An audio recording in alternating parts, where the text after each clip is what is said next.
we'll see where we go. All right. You're on. All right, man. Okay. We're live. Do you want to introduce us? All right. Well, welcome everybody. Sorry for being so late. We are trying something new, and it's, trial and error. With by mid-October, we will be rocking and rolling, and it's trial and error because the volume right now is really low. That's part of the problem we've been trying to fix. So if you can help us out at all, we can kind of let Jeff know, let our team, let Darnisha know, let someone know that what the volume feels like. Wait, why let me know? Well, aren't you watching the chat? Oh, yeah, that's true. Okay. Yeah, just let us know. Let us know. In the meantime. But we're here. Episode number 7. And episodes 1 through 3 are now on iTunes and hosted on Anchor. But I got the go-ahead from Spotify. They said that we were on, and then I checked, and we're still not there. So we're working on it. Okay. And we're working on updating all of the podcast episodes on there. It takes a while. Okay. Which especially episode 6 because it was 2 hours long. Right. But the only podcast, when we were talking about what we're doing right now, which is just speaking to each other. Yes. I was listening to the only podcast I've listened to every episode of. I've been listening to it every week for the past 9 years, and it's 4 hours of people just talking. Oh man. Okay. Yeah, I can do that if I get 4 minutes of people talking. Hey, so to a couple things. Definitely, how's the volume out there in podcast world? Let us know. Really, we're just working on something. So, can we walk through the past couple of classes? I think the chat seemed to be pretty active from the back end. The chat was really active. They were really active yesterday, and it was. What were they? Where is it? The Muslim questioners. Who was active yesterday? Well, they were saying they were asking questions, but when you actually ask them for a question, it was just really negative stereotypes. Of Muslims? Yeah. Yeah. Like they would say, you guys weren't even talking about anything controversial, and then they were making bomb jokes and stuff. Okay, but were people questioning whether, in fact, were people painting the entire religion of Islam as violent and backward and definitely backwards culturally? They were well, how are you able to defend these people while their cultures are so backwards or so far behind? Yeah, it's so fascinating, right? And we're going to get to a conversation about that with Raphael and Sam의 and shortly, just their experience of some of that. But I think the one thing that I continue to be struck by is how many people from the Judeo-Christian, let's just say from the Christian perspective, lose sight of the fact of how much war and violence has been generated on behalf of Christians in the world, perpetrated in the world. And it's somehow that that we live inside of a particular culture and we don't see that. I know that in class a couple of years ago, I don't know if I've talked about it recently, but the analysis of how many lives have been lost at the hands of Christians in war just in the 20th century alone is just, it's so far outweighs the number of lives lost from as a result of Muslims and people pursuing Islam, and it's just funny that we don't see that and we don't talk about it, and you can't from within your own world, and so so I don't know, it's just striking to me. Not and I don't see myself in any way as an apologist for Islam or apologist for Muslims, because I don't need to be, and that's irrelevant. But what I see is I just see things from multiple perspectives, and I just don't experience that. Sam의 and I were talking yesterday about Sharia, and he said, in my entire life, I've never seen anybody so-called practicing Sharia law. And he said, I don't even know what it is because I've never really seen it, in that sense. And I said, well, I see it all the time here in this Christian world that I live, of people trying to take the Bible, including the Old Testament, and create laws generated from that, and trying to establish some kind of system of legal jurisprudence based on Christian philosophy and Jewish philosophy, and that's Sharia. That's what it's about. And so it's just so fascinating that we don't see that, that kind of backwardness, right?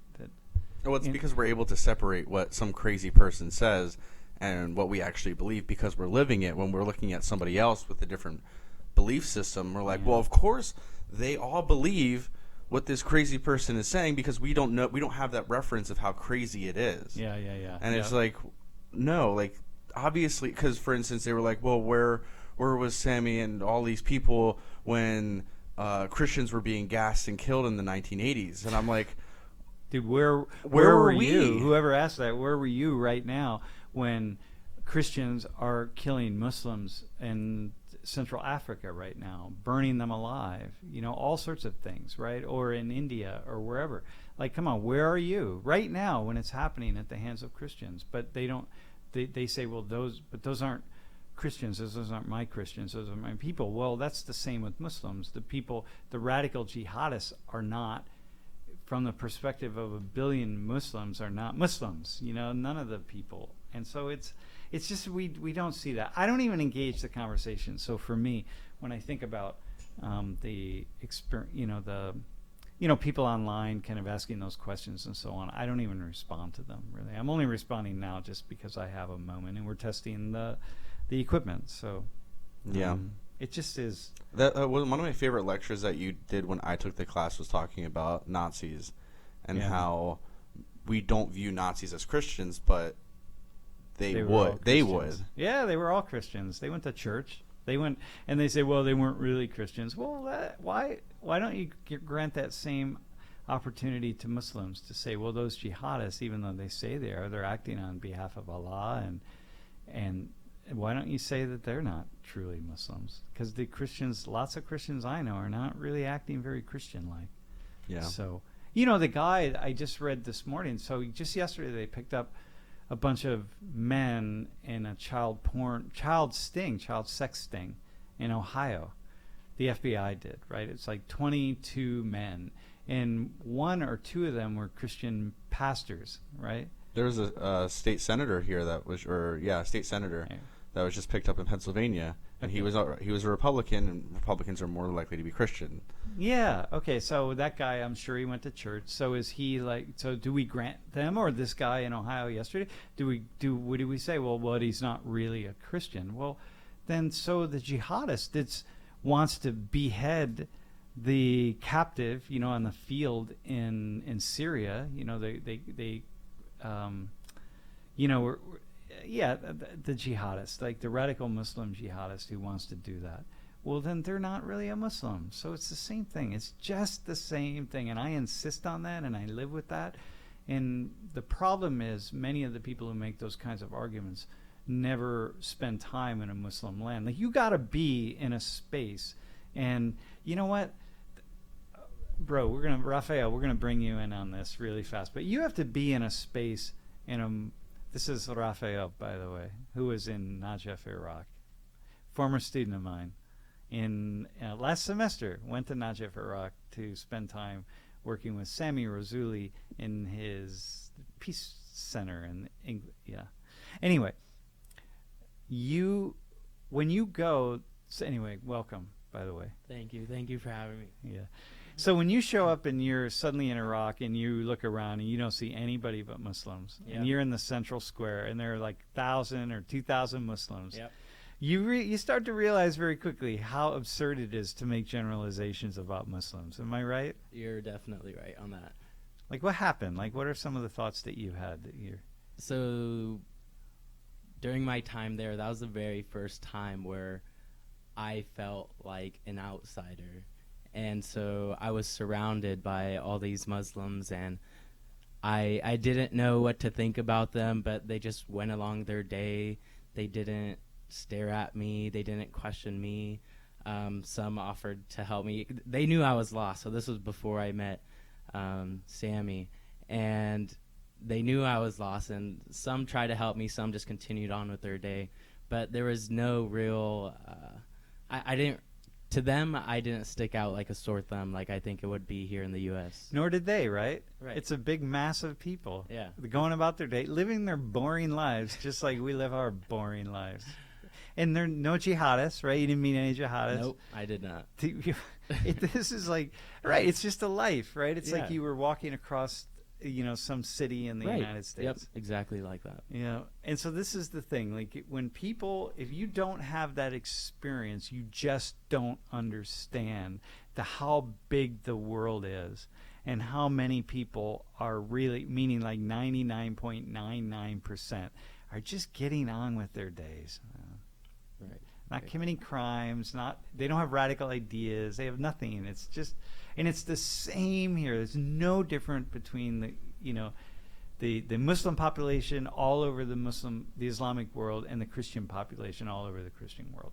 I want to say to the chat real quick, the topic is we're just talking about class this week. If you have any questions, you can leave them.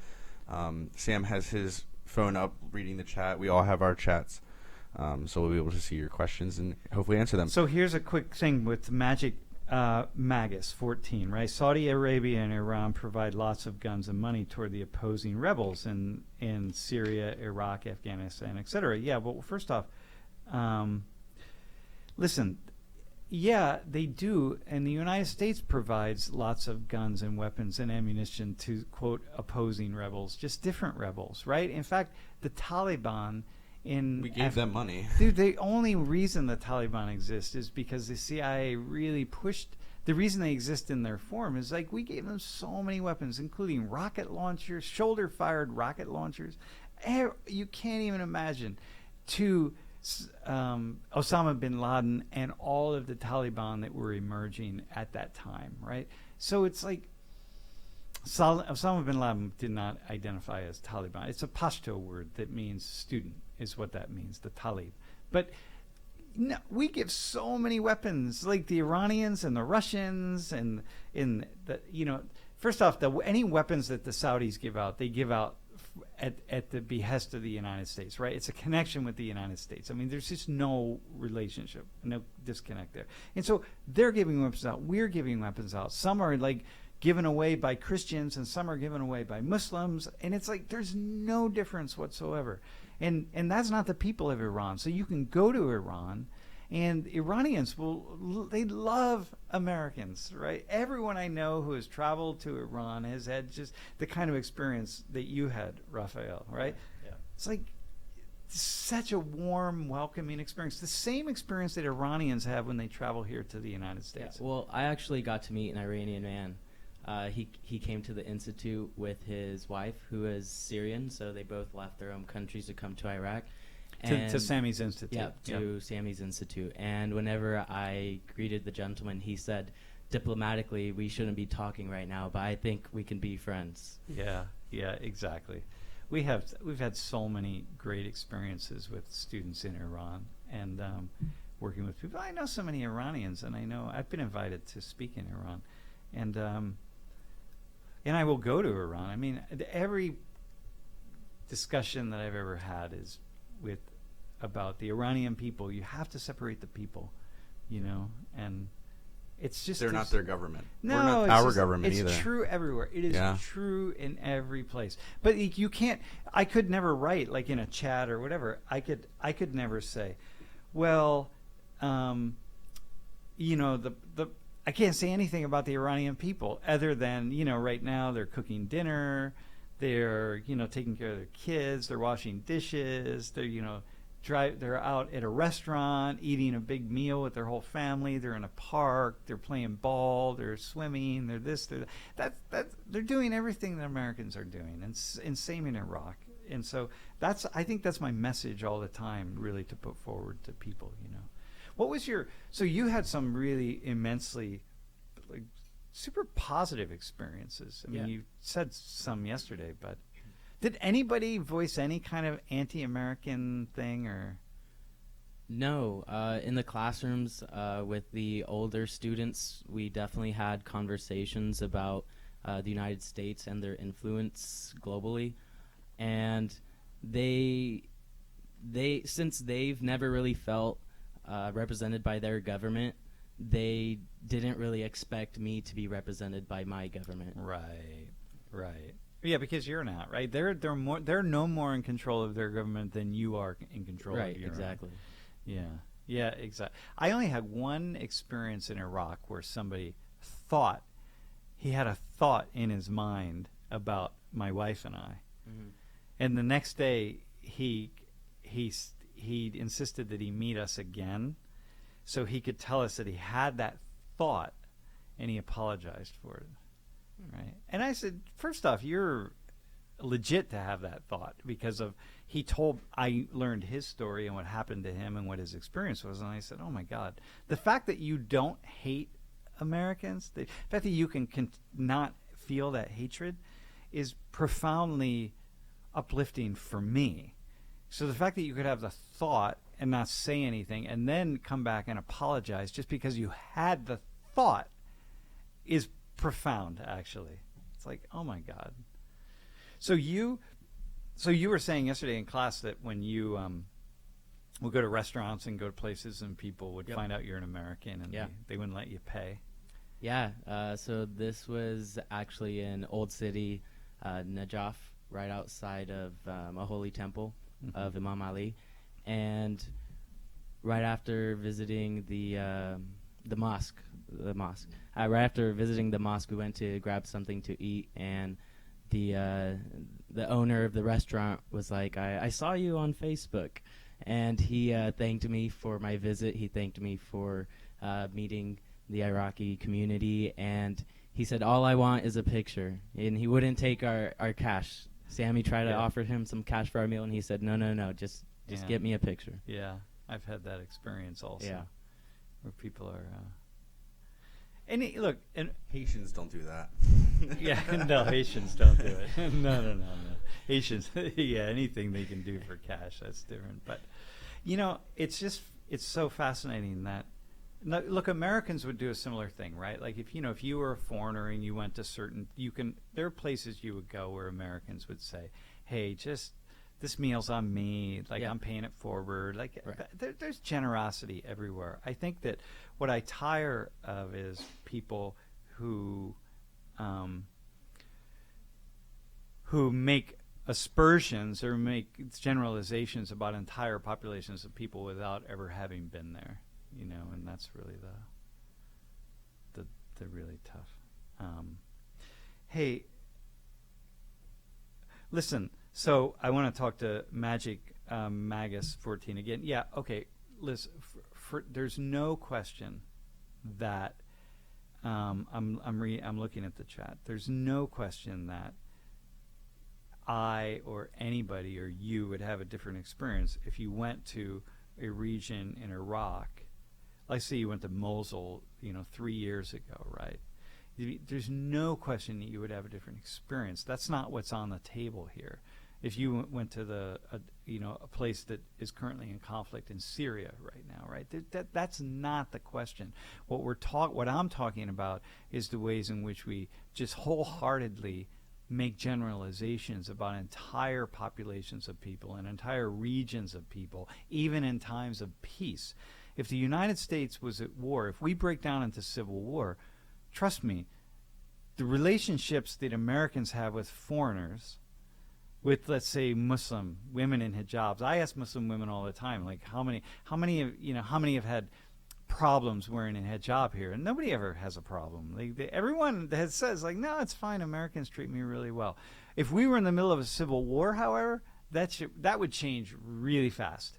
And so I'm not making a statement about how life is in perpetuity at all times and all places. I'm talking about in times of peace or relative peace, how it is. So you're in Najaf at a time when things are really quiet. If you were there in 2005, when Sadr, we were going after Sadr and trying to kill Sadr, who lives right next door to Samy's Institute, right, is the neighbor. That would be a different story, but that's not it, right? So, yeah. What else did you like? what was your what was a couple other things that really stood out? I also mentioned this in class yesterday about the family I met. It was actually in Baghdad. We went to the mall after exploring the town, and so we took a van of students, and then some students invited their family members, and so they met. Family members and students met at the mall, and one of the students expressed to their family that they had an American guest, and it was me. And so we sat down to grab something to eat. All the students sat together, all the families sat in the same general area, but they didn't sit with us. And then one of the students leaves to go to his family, and he comes back and he pulls me aside and he says, "Hey, my family wants to meet you real quick." And I was like, "Oh, okay, yeah, of course." And then whenever I went to go meet them, they gave me a gift. And so from what I understand is they had already planned, since they found out that I was American and I was there since the beginning of the day. They had already thought of the idea of gifting me something for me to take back home with them, or with me. And so they gifted me a cross, a Christian cross. They said, they since I'm American, they just assumed I was Christian, and I am. And it's not common here to do that. You wouldn't do the same, or I wouldn't say you wouldn't do the same, but it's not common to hear that you would do the same for a Muslim, or like getting a prayer rug or something. We would that. Probably give them a Bible. Or maybe food, or maybe something. Definitely food, yeah. For sure. Sure. We'd give them a Penn State shirt. Yeah. The thing is, in Arab culture, when you visit an Arab home or an Arab land or whatever, if you visit an Arab community, it's like their home. And when you're a guest in a home, you're like a family member. You are absolutely the guest. Yeah. So when Lori and I when we go to Arab cultures, right, when we're traveling, we have a hard time paying for things, Yes. And yeah. so you can't pay. Like when we were in Iraq this past December, there's nothing we could pay for, and I had to, the only way I could pay was I paid for something else that would cover the cost of everything that they spent on us. Mm-hmm. And but yeah, you just can't. And we don't. Okay, look, many Americans are generous too, right? I mean, that's not the question, but it's just a different thing. You are the guest of honor. Right. Yeah. That's what makes, when you're in someone's home, that's why there were so many problems with Americans visiting, like barging in or crashing into the homes of Iraqis and Afghans during the wars. When they do that, they come just busting in the front door with their boots on and everything. It's just like, oh, this is sacred space, And so, when you were in Iraq, were you in Mosul or did you go to other places too? we were in. We went to Erbil. Oh, okay. You didn't go to Mosul? No. Okay.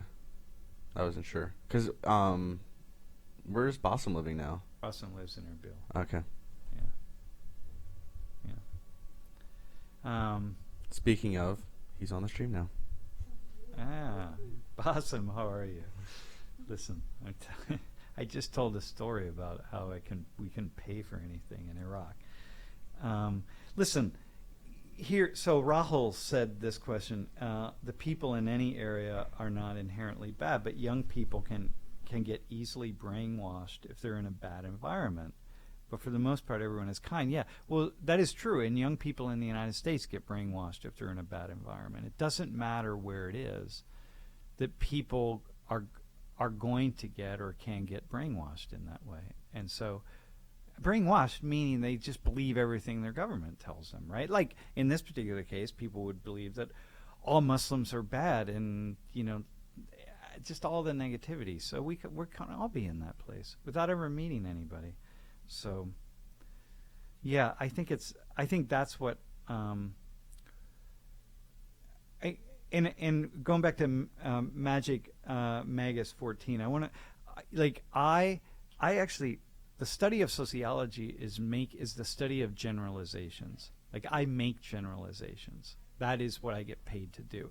The difference between me and a lot of other people is I'm supposed to be a professional at doing that, meaning that the generalizations I make, when I make them, I'm accounting for the fact that it's a generalization, and I'm saying it in a way that I know it's a generalization, and I say it in a subtle way, or in just a way that allows for all the variation that needs to happen, or as much as I can possibly allow for. And so I think that is, it's like you can't say anything about like white people or Penn State students or Muslims or Christians or Jews or brown people or black people or whatever it is without making some kind of generalization. So it's not that we shouldn't make them, it's just that when we make them, and invariably we do, and we have to, we should be very cautious and very careful about it.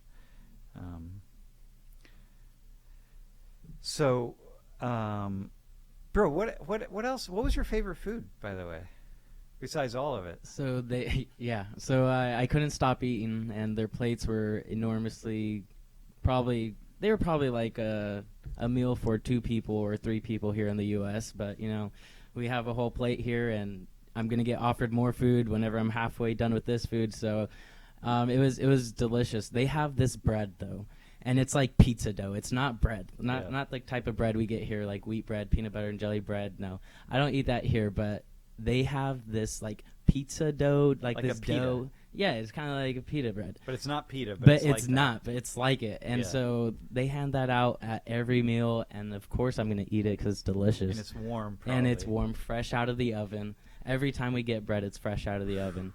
And always comes with a plate of hummus. So sometimes I fill up on bread, and then I have to say, you know what, Sammy, we're going to have to take this home. I don't know. And the hummus is really amazing. Do they serve warm hummus in Najaf? Did you ever have warm hummus? I'm not sure. So the Palestinians and the Israelis are really big on Jewish in Jewish culture. Warm hummus. So you get a bowl, and it's just, you just can't eat it fast enough. And oh my gosh, yeah, it's just everyone's battles for who has the best. I have a question. How was driving? Driving was wild. So I wrote a blog during my stay there, and I described it as Mario Kart because there are no lanes and people just swerve left and right. I mean, do they use their horns a lot, or not really? So they'll use their horn to say, all right, pass, and then they'll use their horn to say thank you, and then they'll use their horn to say you're welcome, or they'll use your horn to say get out the way. So the horn can be used as anything. It's anything. Hey, we need that here. Yeah. We need a horn that says I'm sorry. Right? Yeah. Hey, I know I just cut you off. No one would use it here, right? And listen, in Bogota, they use the horn just to let everyone know they exist. Right? That's kind of how it is in Haiti. Road, just like, same with Haiti. I exist. Boop, boop, boop, boop. Oh, we would just be driving down the road, not passing. No one's passing us, and our bus driver just honk on the horn. I'm like, what are you doing? Why did you do that? And then it was crazy when I came back for my 3 months. I used the horn way too much. Yeah. And it was just like, because this person was at a stop sign, and I was afraid they were going to go. Yeah, yeah. Hey, let me ask you here. Ahmed is asking this question. Do you feel like you could get a sense of Iraq by your visit to Najaf? I think I could get a... Or actually, I'm going to change the question. How much of a sense of Iraq do you feel I could say I could get the common community of Iraq pretty down.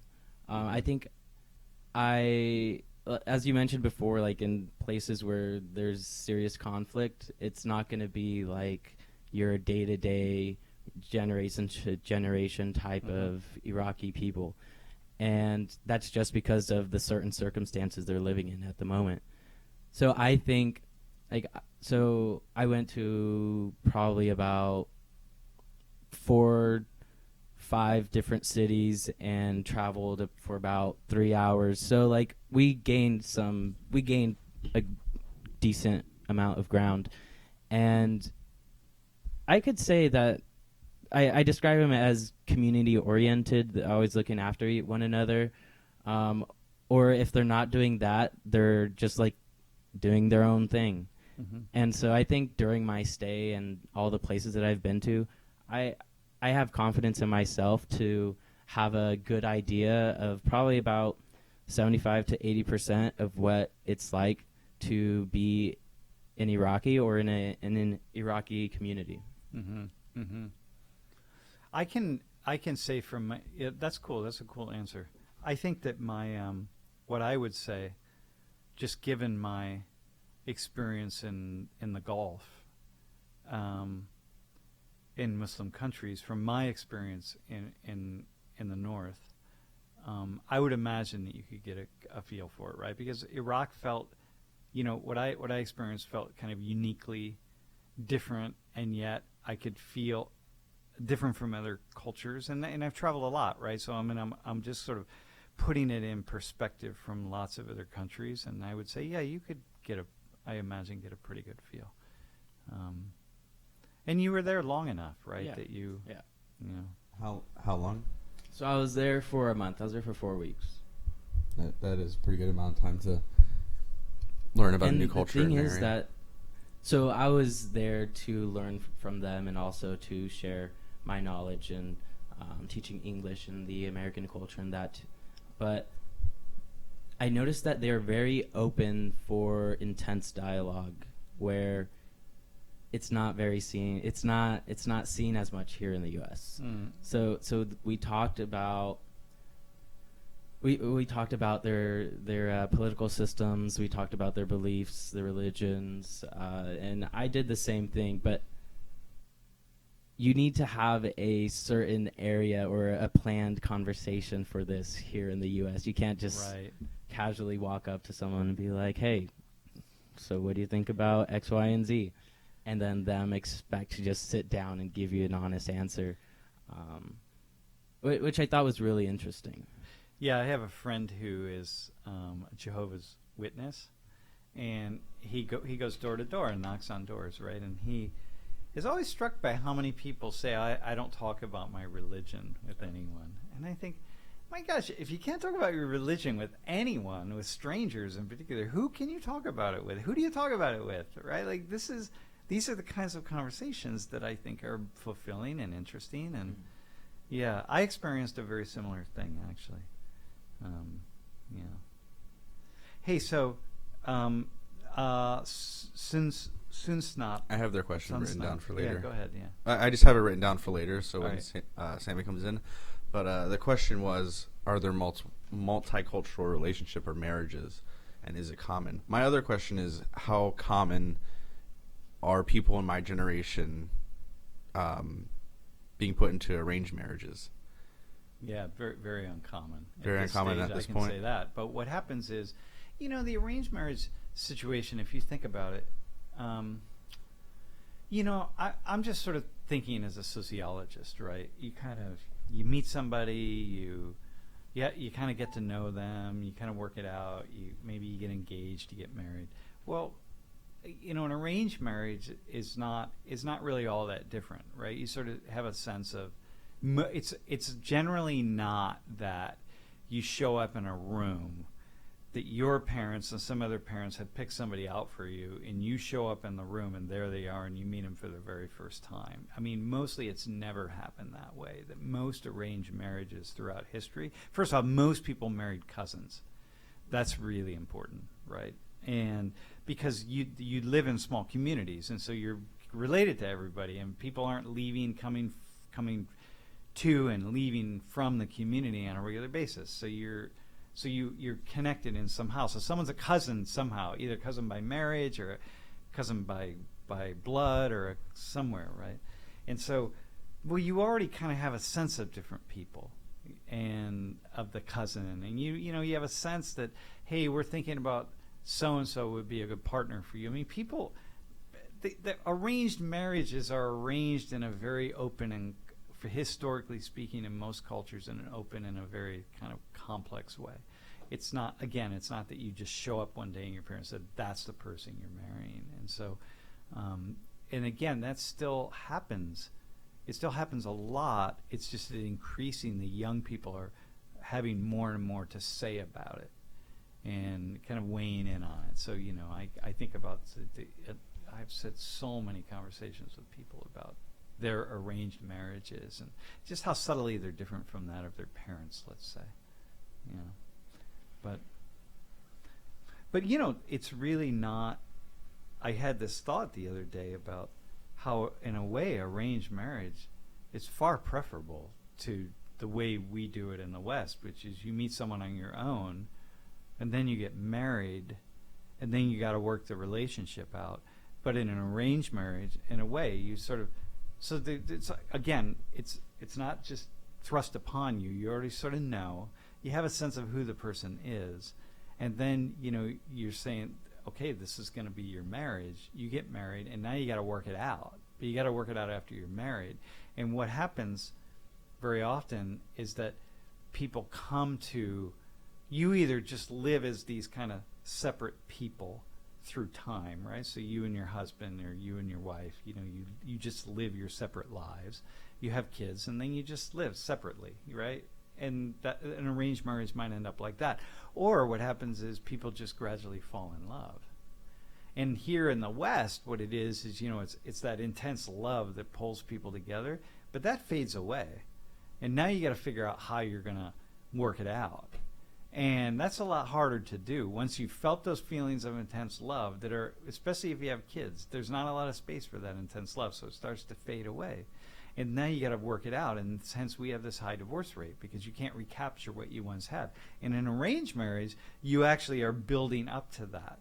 And so so many conversations with people that I've had were, and just the research on it that shows that people can just develop a gradual warmth over time. So in my opinion as a sociologist, I think I would select arranged marriage as being in many ways the more rational and logical. Some version over the of long period of time. Over the long period of time, more healthy for society and more healthier for families per se. You don't leave it up to two knucklehead individuals, especially when they're 18, 19, 20 years old. They don't know what they're looking for, you know. Again, you never recapture that, and so it's just life is just a series of disappointments when you fall in love like here in the West. Love is a disappointment. Jeez. Yeah. But I know, like, with where I'm from, there's like, I live in a really Christian community, and a lot of people who were Christian in my hometown, a lot of them got married recently, and like, I'm 24. Most of them got married by the time they were 18, 19, 20, and it was just like, well, you've been dating this person for a year. How are you already married to them? Like, if somebody would tell me that I'd be getting married the next year, I'd be like, no. Like, yeah, I wouldn't be prepared nor ready or want that yet. And yeah. I know people who are just like, yep, we're just going to go ahead and get married. And for them, a lot of it is probably to do with sex because they can't do that until they're married. Yeah, exactly. Well, Yeah. that's what happens in many parts of the world as well. Totally, yeah. Yeah. Hey, also, here's the question. Are young people in Iraq, are they open to dating and marriage outside their religion or to foreigners? Young people are increasingly open to it, but the culture itself is still a very traditional culture, and that's really hard to do. Did you have any conversations about that? Yeah, so dating was a super popular conversation to talk about, just because it's very different here in the U.S. And you're right. It's a novel idea that is not going to be progressed if the societal culture or the dominant culture is if it continues. The idea of dating outside of your religion, it'll be much more difficult for them to do. Except I did see, there were conversations of non-Muslims who, so the majority, so I spoke to a lot of women actually, and so they talked about having emotions or feelings of wanting to date someone outside of their religion, but they felt like their parents wouldn't approve. Yeah. And so they didn't progress. The idea didn't progress. Well, you know what? So let me just like put that here in the U.S., right? So usually it's going to be, I mean, there are lots of Christians. There are Jews and Christians and Buddhists and agnostics and so on, all, all over Iraq and other countries in the Middle East. But Bassem just mentioned his marriage being arranged. And, yeah, he has it. When he's on, let's come back to that when Bassem's on the podcast. That will be good. It becomes harder, dating outside the marriages or dating outside your religion or culture is really dating someone outside of Iraq at this stage to a great degree. I mean, there are many cultures within, even in Najaf, many, many cultures coming together, right? So someone mentioned the Yazidi culture, for example, but it's hard. It would be hard here in the U.S. Imagine that you were to say to your family, hey, I met this woman in Iraq, and we're going to get married. And I might be moving to Iraq. Maybe we'll move back to the U.S., but I think we're going to move. So that was a serious, I wouldn't say concern, but an idea that was brought up in my family from a really close relative of mine. Like, what if you fell in love? What the joke? I don't know if it was a joke, but it was mentioned. I don't remember verbatim what it was, but it was the fear that I was going to come back married with a Muslim woman. Yeah. So funny thing, my second cousin, my dad's cousin, went to South Africa on just a mission trip. He just went by himself and met a girl from the United Kingdom who was also there by herself, and they just had their second child. Where do they live? In right outside London. Yeah. Yeah, he moved out. They got married in the U.S. first. Yeah. But they were very Christian, very traditional. So they weren't married, and so they didn't kiss. And so when they got married by the state here in Pennsylvania, he kissed her on the cheek, and they had like a tiny ceremony. And then when they got married in London, that was when that was the big deal for them. Hey, back to Magic says I don't even think Shia and Sunni would get married, and they're the same religion. Actually, Sammy's wife is the other, was Sunni, and he's Shia. That's why his his children are Sushi. It's actually not. It's fairly common, and the Sunni Shia divide really didn't pick up until the past 30 years or so. In fact, Bassem says always, like, his whole life growing up, he didn't even know the difference. Like, right, Bassem? You can say it in the chat, but I mean, I talked to again so many people. That divide is just grew. It's grown recently.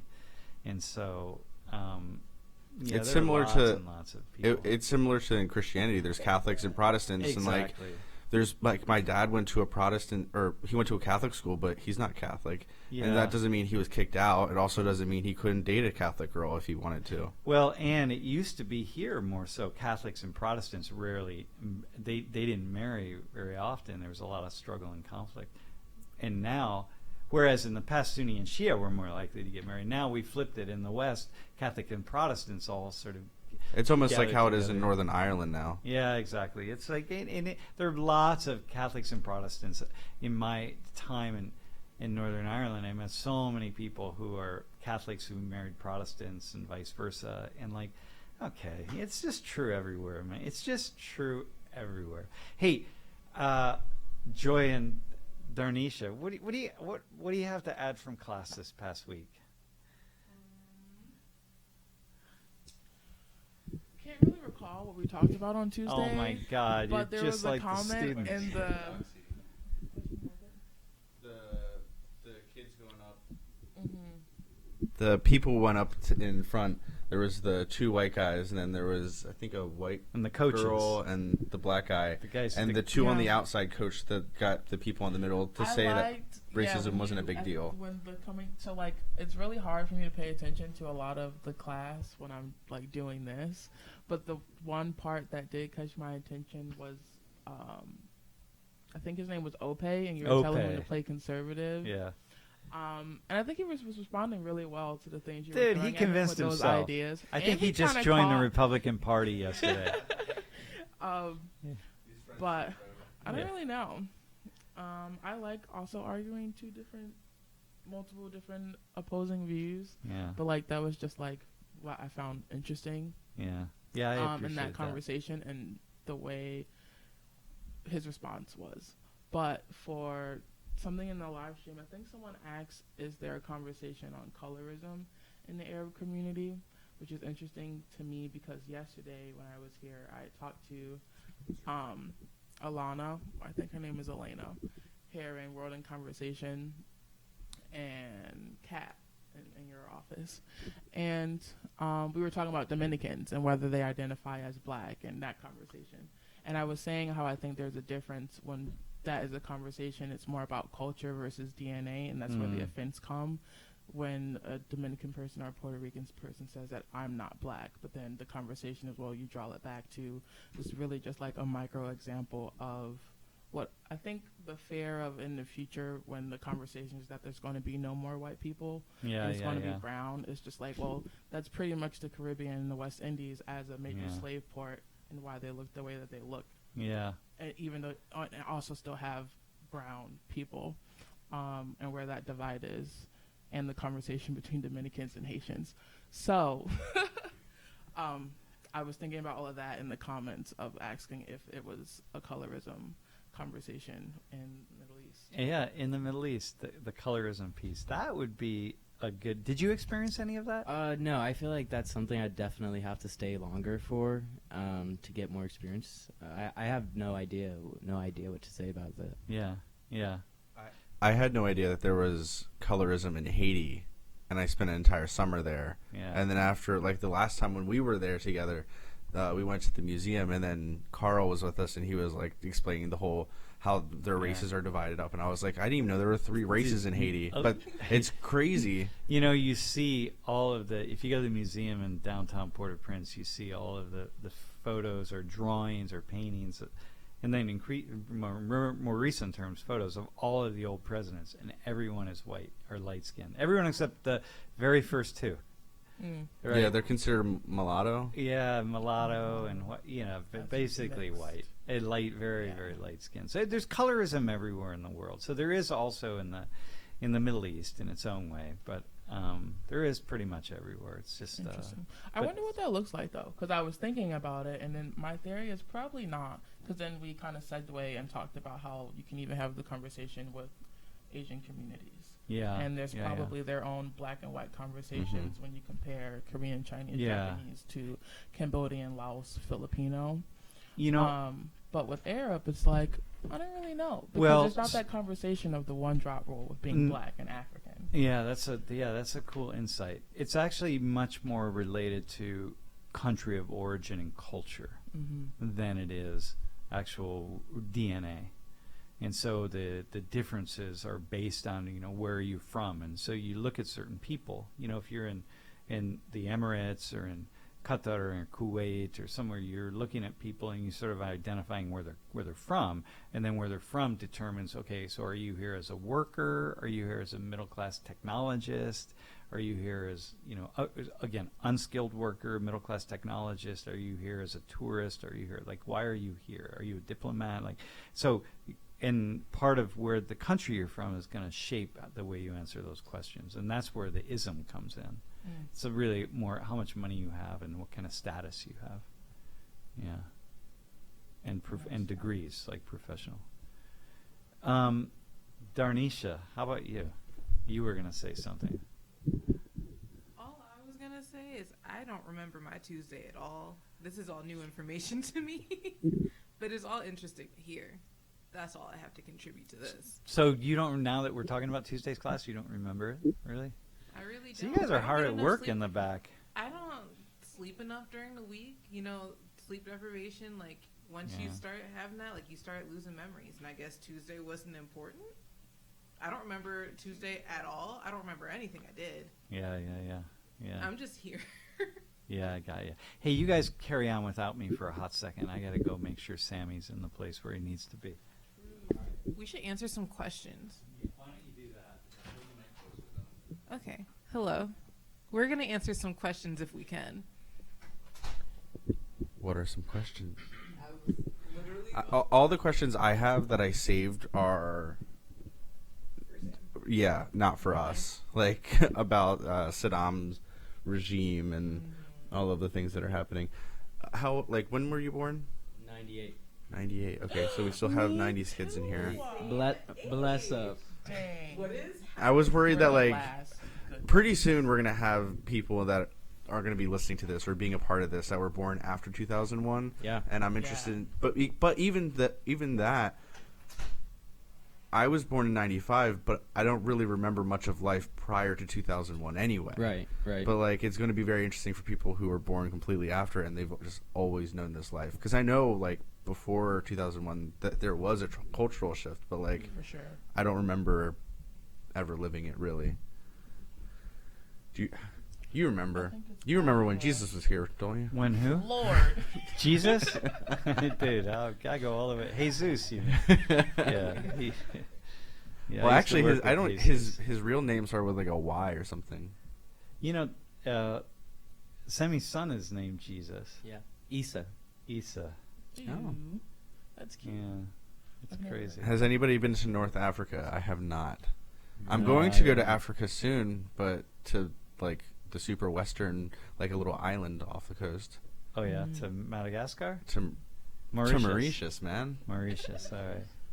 His Dimitri's parents are coming to town soon, so Ooh, your brother from another mother? yeah. Dude. Hey.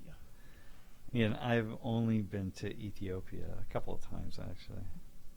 The strange thing is that Lori and I were in Ethiopia twice in a 3-month period, which is very bizarre. That we would go there, come back, and go right back. I have a friend who was a TA with me in 119, who has spent a year in Eastern Africa. Yeah. I don't remember which country, but she's been loving it. Like, yeah, it's awesome. yeah. Well, anything else that we have to address from the stream? We lost Sammy, by the way. I don't know where he is. So. He's MIA. Sammy's in Probably he's talking to down somebody. with another group. Yeah. That's good. Yeah. Ooh, He's can we get recruiting AJ in here people once? to come to Naja. Probably.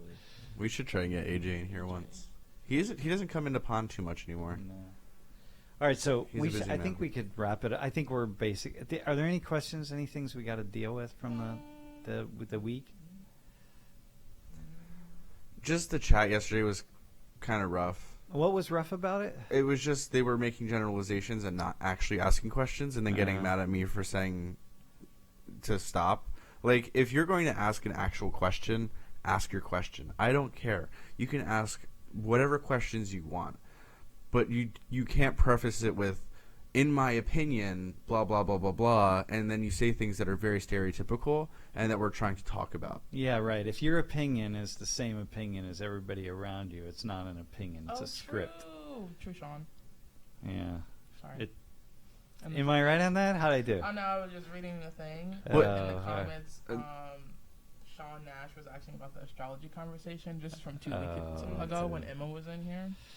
Probably You next know week, what? though. Or I really, you know what? We're gonna bring Dr. Mulvey in and have an astrology conversation one day. All right, so Nice. hang tight for sure. We're gonna do that. I actually have a lot I would like to say about the sociology of astrology, which I think is really cool, by the way.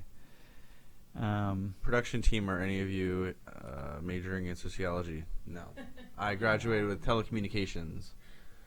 And Yeah. I'm not in school, but I was undecided. So I think we're in agreement that the chat was really bad yesterday. yeah. you It's just unfortunate. You know, it really is unfortunate when here's this person who comes in. You know, you're there, right? You go to Iraq with the best of intentions as an American and have really a lovely time, right? Here's Sammy coming into class, who is this man. You know, his whole life's been working toward peace and building bridges, but the last, 15 years in particular, just really hardcore. Devotes his life to that.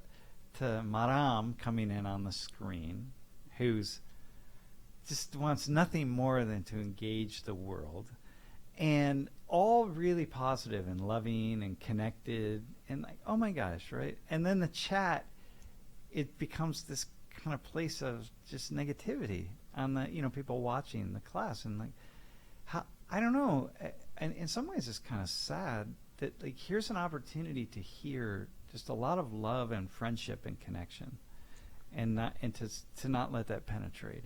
And what happens after every class that happens is they'll be like, "What was class even about today?" And I was like, "Well, if you would have listened and actually not have typed the entire time, you probably would have actually heard something." Yeah. And that's one of the things that I love about the beginning of each semester when we ask people, "What do you know?" The reason is because semesters ago, people would be like, "Well, we didn't learn anything." And I was like, you didn't hear anything. You never applied anything to your thinking. You never had to rethink something. Yeah. So you knew everything about the Middle East. Got it. Yeah, exactly. Right. Yeah. But like again with the chat, if you're watching this and you watch our class every couple of days, like if you're not every week, but every couple of weeks, and you're able to catch us live, ask questions. Actually ask questions. We won't be able to necessarily answer them. Well, you know what though, we're gonna really build the chat out once we get all the software taken care of, and y'all are really just rocking that. We really need to build the chat out so that I respond to questions in class in real time that are coming from the chat, so that people who are watching the stream can have the experience of actually being able to raise their hand and ask a question, right? And a lot of the times you're asking people for their opinion that is contrary to what they think that they should have. Yeah. And people on the chat are the ones who are bringing those questions up. So, like, that would be really cool. Which would be even cooler if people in the chat would be willing to plug their camera in and just very quickly zoom into the class and ask their question. Or say, just take... I would give somebody, 2 minutes of class time to ask a question and say something. We have a but voicemail people don't for do you that. to call in. Jeff's always ready. We always have the camera ready to go if someone on the chat says, "Yeah, I'm ready to do. I'd like to do that." And if you don't want to have your face, you just want like a real quick recording, you can call our voicemail. It's down below in the description. If it isn't, it will be. Well, but it's really better if it's. It is, but people get nervous, and it's 780 people, and. Well, you just got to make sure you don't have anything in your teeth, and and your hair is okay, and just look at your camera and imagine. I don't know. It seems to me to be. I truly would like to get to that point where people are more. Okay, Darnisha, Joy, any final words? Yes, I have a question, and it's for you as a sociologist. All right. Is it taken into account with the way that you articulate on purpose with the generalization idea that there's room for people to take those generalizations and not get the lessons and leave more ignorant than actually learning something or unlearning something? Yeah, I'm always aware of that, which is why I'm kind of careful about making jokes that are based on a generalization, like a white person statement or whatever it is. I'm nothing that gets sort of reinforced. If you listen, I think that it seems to me that probably 2/3 of the things that I say are contrary to, or they go against, or at least at some level they question what I think is the general knowledge, the general assumptions about things, right? That's kind of sociology anyway, and so I think I'm always pushing that. So you could walk away with it. And I'm careful about it. Right, I'm careful about people just having their ideas reinforced, but if I wasn't making generalizations, I couldn't say anything in class. You know what I mean? Really, because I'd have to say, well, to the 57.3% of Chinese students out there, here's what I want to tell you. Right? It's like, oh, okay, come on, I can't. First off, I'm not smart enough to do that. So, do you think people in class are afraid or hesitant to ask questions because it might make them seem racist? Yeah, they are, but increasingly I think that I'm trying to build that up. We're not getting the same when people ask kind of an edgy question, we're not getting the response in class that would sort of shut people down. So everyone's afraid to be identified as racist. Even on the chat, it doesn't really matter. Wait, 5G says sociology equals fake. Oh my gosh. All right. Fake what, man? Fake what? News. The fuck? Fake science is what they were saying a couple weeks ago. No, listen. Here's the thing with sociology that's awesome. Like, you don't... Look, first off, I know you're only saying that because you probably lean more... You probably say it because you probably lean more conservative, and you think all of us sociologists are liberals, right? Or libtards, or whatever people say. And, like, listen... Snowflakes. That's... Okay... sociologists tend to lean left, right? But it's not. No, it's an utterly fascinating field of study, and the fact that sociologists lean left and sometimes their left leanings or their politics impede their research and their analysis doesn't mean that it's fake. It means they're just doing bad sociology. But good sociology is good science, and it's utterly, utterly interesting. And so there's nothing fake about it. I dig. It's just cool. But I do know bad sociology. I used to practice bad sociology. Oh my gosh! But I think that I still practice bad sociology because I'm trying to figure out how to be a thinker. I'm still working on it. I'm only been doing this for a certain amount of time. All right. Wait, I have two more questions. Yeah. First, it was on the chat. Are you aware that a lot of parents watch the class online? No, I'm actually not that aware. But I should. Sometimes we'll hear from a parent or. Yeah, no, I do. I hear parents. I meet parents. I actually last semester I don't know where I was, somewhere downtown, and this parent was here for Parents Weekend or some parent thing, and they saw me and they said, "Hey, I know who you are. I watch your chat. My daughter's in your class," and so on and so forth, right? So I'm like, oh that's kind of cool. Do you remember that those people from Boston who came down? Mm-hmm. They just came down to visit for a class, and it was like, okay, thanks for coming. Oh yeah, no, that was my friend. That was a former student. Well, Joe, the father was a former student. Yeah. And then a question for you. Yeah. When deciding, you first heard about your opportunity to go to Iraq, Yeah. what was the decision, or what made you want to do that? Like, what was your thought process of like, oh, I could go to Iraq? That'd be really cool. Like, what did you think before you said yes? So part of it was my upbringing and my family, the culture, and the hesitation to embrace or maybe just accept the Muslim way of living. And so I want to be a future policymaker. I study education policy. And so as an academic, career-focused way of thinking of it, I am broadening my knowledge of all kinds of students. And I act this way because I am, so I identify myself as a Hispanic male in the Latinx community. So I'm aware of the barriers, these institutional barriers in our education system today. And I am aware that most of the policymakers who make decisions for schools don't spend enough time in the schools themselves.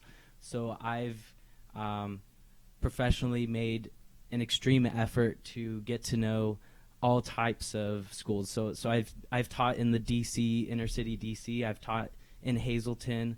Now I've taught in Iraq. So I want to get to know all types of communities, all types of learners, knowing that my family may not be represented in our legislation or just the politics in general. They're not being represented as well as I wish they would have. And so a mission of mine is to better understand the communities I live in and just give back that I never had. Yeah, very cool, man. Cool answer. Hey, I'm going to just do a really, really fast response to something. What's the reason that sociologists lean left? It's because we tend to focus on social problems. People go into sociology a lot of times for the same reason they go into social work. Say exactly what you just said right there, right? That you're coming up against social work. You want to make the world a better place. You want to make education a better place. You want to give people more access to better education and so on, right? Well, people who go into sociology often are doing the same thing. We all want to alleviate poverty. I want to, help people not live in lives of crime. I want to, whatever it is, right? But all the left stuff, right? I want to give people more access to voting. I want to give people more, just live better lives. Well, when you go in, then you start studying those things, and you start studying how it is that, what is it that keeps people from eating healthier? A lot of times it's no access to food, and so any number of things, right? poverty. Why is the unemployment rate for Hispanic males higher than it is for, white Protestant males? Like, okay, well, and then we start studying the barriers, and then we start promoting policies to make the changes. And so then we want to say, like, well, the best way is to make these changes in the system. And now suddenly you're changing the system, and that tends to be like a more of a liberal type thing. We're going to use the government, use the state to actually make changes in society that we want to hear. Whereas a more conservative libertarian place is to say, well, we need to get human beings to change their behavior. Individuals. Don't use the state. Don't trust government to do it. Get individuals to change their behavior. So one is more of a liberal thing. One's more of a conservative thing. And so sociologists, because we're studying systems, we say, like, okay, we'll make this, that, and the other change in the system, and then that makes us more liberal in our orientation. So that's how it is that we tend to lean left. First, because we're studying problems in society, and secondly, because we're more willing to see the ways in which we could use the state, the government, larger systems to make the kinds of changes that would make the world a better place. So there it is. And bad sociology is just focusing on those things alone, not focusing on not seeing the balance between the changes in a system and changes in individual behavior, and then just thinking that we're right, like, you know what I mean? Like, I have the answer to the world, and yeah. So anyway, that's my short answer to that.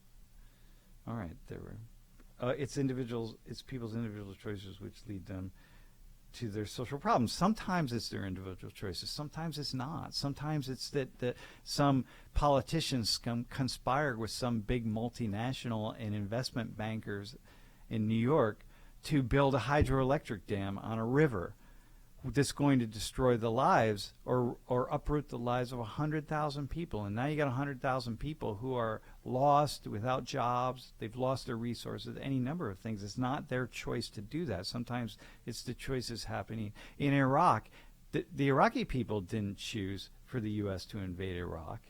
Like, they made no choice about that. So Iraq's been upended, and then here we go. So it's not just individual choices. It's all of them. So. Okay, so Sarah Samir, you just jumped on, but we're just jumping off. But come check it out next week for sure. Yeah. Next Friday, 12 p.m. noon. Listen, we're going to be on time next Friday, too. Yeah. Okay. But if you're just listening in, you can listen to all past episodes, social19.org, and on Apple Podcasts. And Tuesday, Thursday, classes this week I think are going to be pretty cool. We're going to have a lot of guests coming up in the next couple of weeks. So Yeah. Exciting. Anything else? Make sure you guys drink your water, stay hydrated, and as always, we're sponsored by World in Conversation, so go out in the world and conversate. Exactly. Also, I forgot to mention, I am not a sociology major, I'm a film major. Oh my God. Are there any sociology majors in here? Well, I have 3 sociology degrees. Just the man in charge. I have 3, so we're all good. We're covered. Hey, thanks for tuning in, everyone, and we got to move on. We'll see you Tuesday.